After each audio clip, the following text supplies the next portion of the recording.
Finish the pins. I mean, I still need to, I just want to put a little RTV around and do the thing, but I mean, they're all drilled. But this didn't fit all the way. Let me show you something here. So I did it like this, and then the inner skin here wasn't deep enough. So when I put this in, before it was sitting something like that, like it had like a 1/4 inch. So I had to, I popped the hood, and then I would hit this bottom with a heat gun on low heat, and then get the fiberglass really hot, right?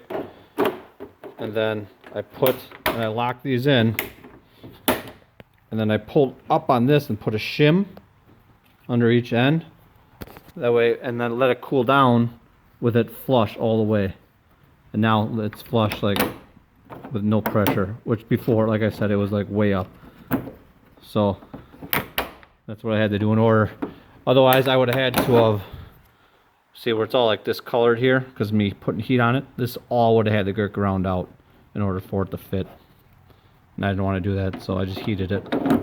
So like I said, all I have left to do is put a little bead of RTV, put this in, and bolt it in. I got, like I said, I got it drilled here, and you can see in there, drilled there, and then I'm just going to put washers and nylon lock nuts so it doesn't back out. But it looks great. Got this one and this one.